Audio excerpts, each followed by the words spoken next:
Buongiorno, ragazzi! Иногда история искусства имеет кое-какие забавные случайности, которые открывают новую главу в истории искусства. Так, в американском журнале The New Yorker вышла статья, которая описывает одну из таких случайностей. В этом видео я переведу ее на русский язык. Мы все очень хорошо знаем художника Андреа Монтенья. Это художник эпохи Ренессанса. Он очень известный своими гениальными культовыми картинами. Вы определенно их видели, потому что их постоянно цитируют в фильмах, в иллюстрациях, в общем, везде. Потому что это общепризнанные шедевры, но при этом почему-то в русскоязычном пространстве практически никому не известна вот эта картина «Мадонна делла Виттория». Это весьма странно, ведь это очень серьезная работа, у нее очень богатый и красивый символизм. Недавно историк Хезер Далтон обратил свое внимание на очень важную деталь на этой картине. Мы видим на этой картине попугаев. В них нет ничего особенного. Они изображены точно так же, как и все другие попугаи на картинах эпохи Ренессанса, кроме одного попугая. Вот этого. Есть две вещи, которые выделяют этого попугая среди всех других попугаев эпохи Ренессанса, которых рисовали и другие художники. Первое – это то, что этот попугай из семейства какаду. Особенность этого вида попугаев в том, что у них на голове есть хохолок, своего рода ирокез.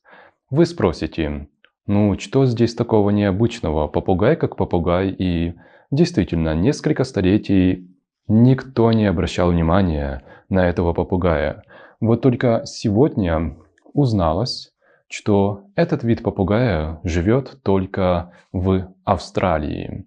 И он каким-то образом оказывается на картине эпохи Ренессанса. Причем в Италии, это итальянская картина.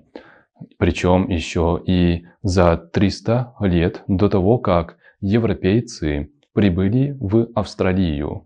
Эта птица – национальная гордость Австралии.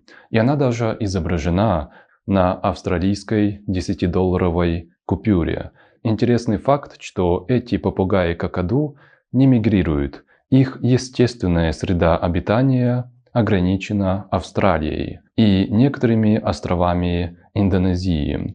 И по случайному совпадению историк Хезел Далтон обратил внимание на этого попугая и узнал этого попугая только из-за того, что он работал над своей докторской диссертацией в Мельбурнском университете в Австралии. Точное название этого попугая – большой желтохохлый какаду. Хезер Далтон начал искать информацию, каким образом какаду из Австралии оказался в Италии. Представьте себе, он искал информацию на такой, казалось бы, простой вопрос 10 лет. И никто до него этим вопросом не задавался. Ну, логично, кто бы обратил внимание на этот маленький рисунок. Но в итоге, после долгого десятилетнего изучения торговых итальянских архивов, он кое-что узнал, что сделало, скажем так, небольшой переворот в истории искусства. Это теперь не просто попугай-какаду. Это попугай освещает нам сложность торговых путей между Австралией и остальным миром. Был сделан вывод, что этот какаду, скорее всего, мог возникнуть в юго-восточных пределах индонезийского архипелага, то есть к востоку от Бали, а оттуда отправлен торговцами в Китай, а затем в Каир, который в то время был перекрестком процветающих торговых путей из всего мира, а через Каир в Венецию. В то время, когда художник Монтенья писал эту картину, не существовало хорошо налаженных торговых путей, которые соединяют Европу с этим регионом. Очень и очень немногие итальянские торговцы, их просто по пальцам можно пересчитать, которые в 15 веке имели смелость отправиться далеко на восток, где они могли бы столкнуться с китайскими торговцами, купцами, которые курсировали по установленным торговым маршрутам еще дальше на восток.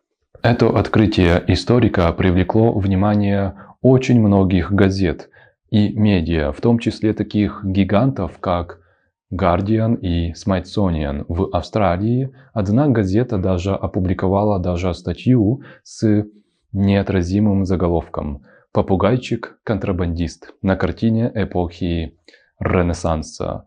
Потому что через шелковый путь путешествие этого попугая заняло бы несколько лет. И, как вы понимаете, торговцу, который хочет продать партию таких попугаев, несколько лет ухаживать за ним в процессе транспортировки, как-то такое сомнительное капиталовложение.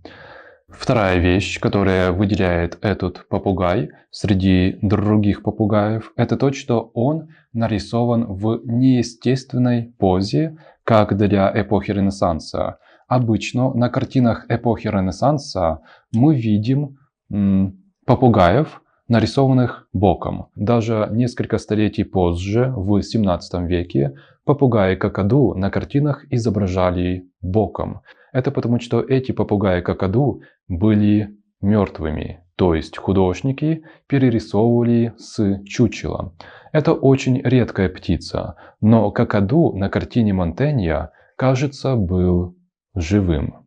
И, скорее всего, он даже не скопирован со страницы какой-то книги, потому как художнику удалось передать абсолютно точно и естественность птицы, в то время как она стоит лицом к наблюдателю и смотрит на него расслабленно и с любовью, точно так же, как это делает этот вид попугая, который живет в тропическом лесу.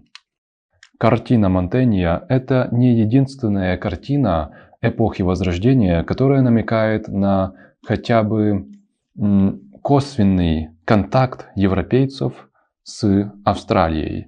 На картине фламандского художника Йориса Хафнагель изображено мохнатое серое существо, сидящее на позолоченном троне и которое грызет ветку. Эта картина называется «Ленивец», но историк Далтон предполагает, он пишет в своей статье, что на ней может быть изображен не ленивец, а новогвинейский древесный кенгуру. К чему вся эта информация и о чем это все говорит? До того, как наш современный историк Хезер Далтон не задался вопросом, не задумался об этом попугае, никто и не думал, что Европа эпохи Ренессанса торговала с Австралией. Не было никаких доказательств. И его исследование этой картины стало визуальным подтверждением того, что мир эпохи Ренессанса был взаимосвязан гораздо больше, чем мы предполагали. И это также напоминает о ценности свежего взгляда. Историк, который интересуется европейским искусством и который живет на противоположном континенте Европе, в конце другой земли, увидел знакомый предмет с незнакомого ракурса и зафиксировал его. То, что до него не замечали и не придавали значения. Благодаря этому кое-какие вещи в истории искусства стали более понятны.